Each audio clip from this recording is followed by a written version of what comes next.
Hi, everyone. Thanks for tuning in to Passport to Wealth, the podcast that takes you on a journey through navigating your finances as a U.S. expat. I'm your host, Arielle Tucker, a certified financial planner and enrolled agent focusing on cross-border planning for U.S. expats. And I'm joined by my co-host.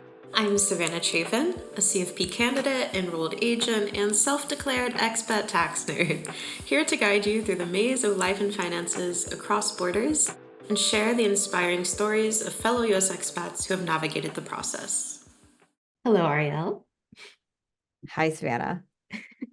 So today we're going to dive into something that's pretty near and dear to my heart, and that is how to vote and register to vote as a U.S. expat. So before Have you registered yet? Of course, yes. Me too. Me too. I'm huge on voting, so it's very important to me.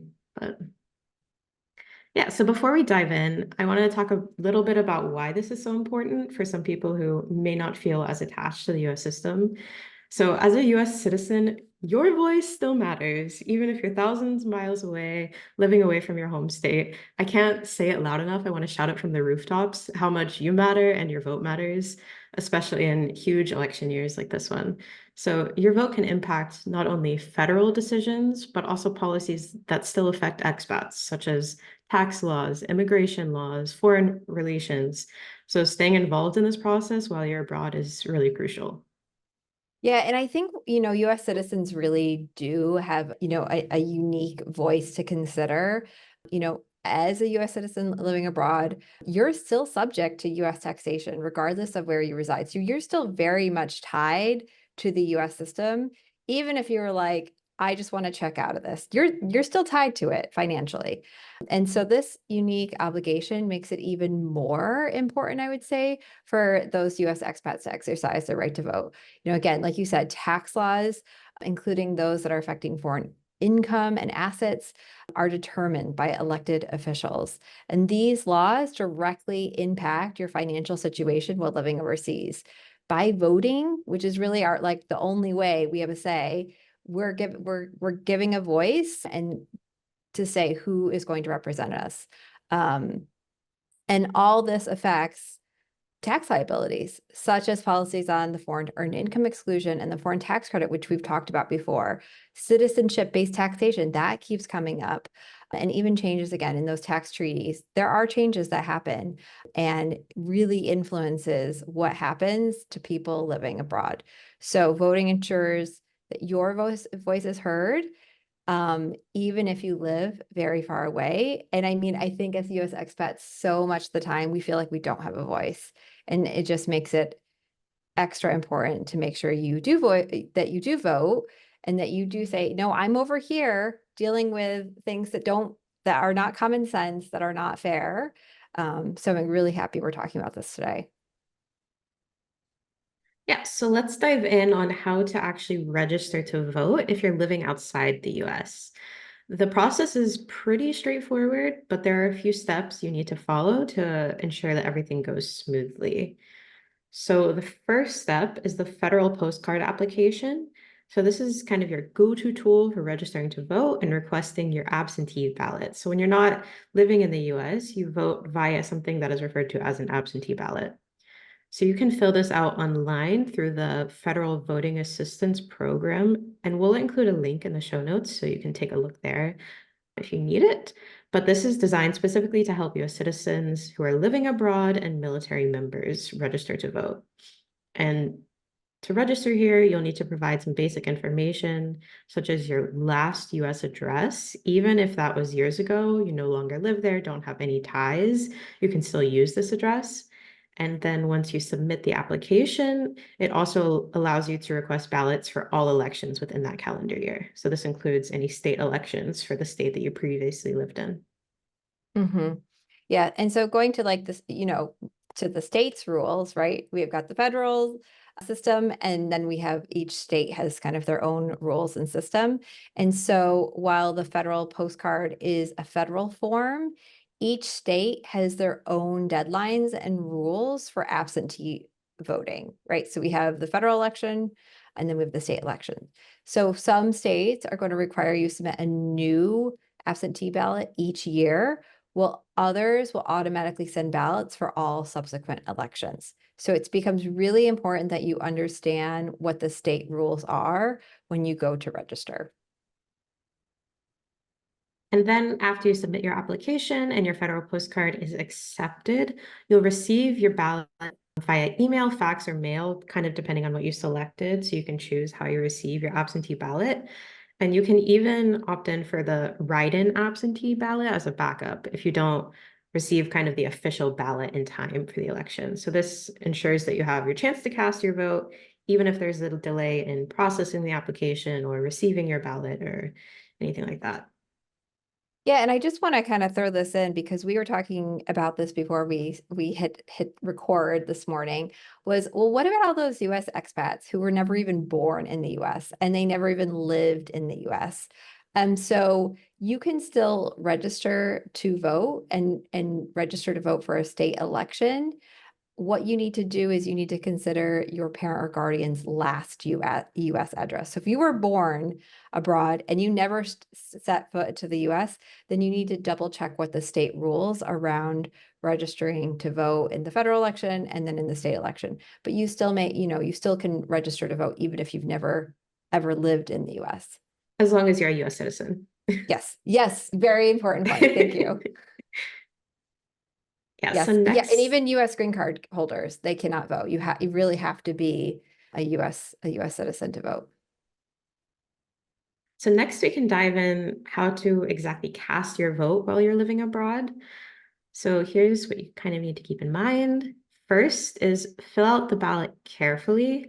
Make sure to follow all of the instructions in the letter to a T. So there's no reason for your rejection to, or your ballot to be rejected or anything like that. And then next is make sure you get it in on time. So each state has different rules for how the ballots must be returned. Some allow for email or fax submissions, while others require a physical copy. So it's really, really important to check your state-specific requirements to make sure your ballot is sent in before the deadline and following the instructions, so there's no reason that can be rejected. Yeah. And if you do need to mail that ballot in, make sure you're using a secure mail service, something like FedEx or DHL, or maybe sending it registered mail to ensure that it does arrive on time, especially if you're mailing it, close to the deadline. I try to get this stuff done as early as possible, just because I know that mailing things internationally, it's slow. It can be really slow.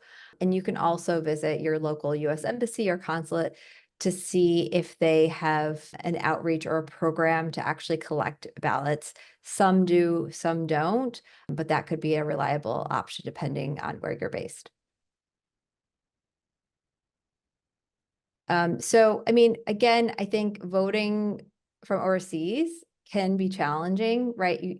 It's not like you just show up at your local ballot, your local voting office, like when you're in the US. So it's really just important to be a little bit more organized. I mean, the most common issue here that we see is missed deadlines. It's very easy to lose track of, okay, what is the deadline to register to vote? And then when is the actual deadline to vote? Those are two different deadlines. So, set reminders, stay engaged. Again, postal delays, if you have unreliable postal service or it's just slow, I mean, if it takes a month to mail a birthday card, then you really just have to be on top of it. You can't be mailing things out 2 days before the deadline. You will miss the deadline, and also kind of there's a lot of address confusion. Many US expats, their last US address may be a decade or two old. So it's kind of like, oh, wait, can I really use my college address in California to continue to register in California? It's important that you are checking the rules and you're confident that yes, you can vote. You are a US citizen and you do have the right to vote. And lastly, I just kind of wanted to break down some resources and final tips. We'll include these resources in the show notes so you can register to vote. But the first is the Federal Voting Assistance Program, or the F website. This includes everything from the forms you'll need to state-specific guidelines. Second is votefromabroad.org. This is a nonpartisan website designed specifically to help US citizens overseas navigate the voting process and how to register to vote. And then lastly, if you have any doubts or issues, you can always contact your local US embassy or consulate, and they can be a really, really valuable resource. And Yeah, then and there's also some additional organizations. I think, Republicans and Democrats also have international organizations that you can reach out if you are part of one of those registered parties. So it's important to be, engaged as much as possible, even though you're outside of the US. Great. So I guess my final tip is stay proactive. Make sure that your voice is heard and that your vote is counted because it's really important, even if you're not currently residing in the US. Yeah. If you are complaining about the fact that the US has citizenship-based taxation, then you need to make sure you vote. Like that is really the only thing that we can do is vote and really stay on top and engage with the people who are elected to help potentially change the system as it is now.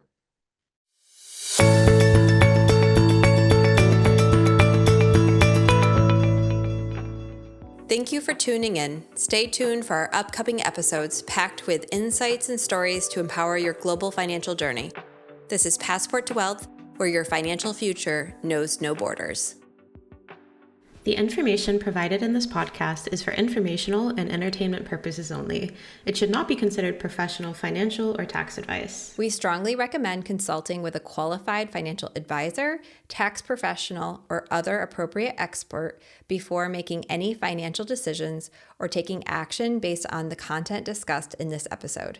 Your personal financial situation is unique, and a professional can provide tailored advice to meet your specific needs.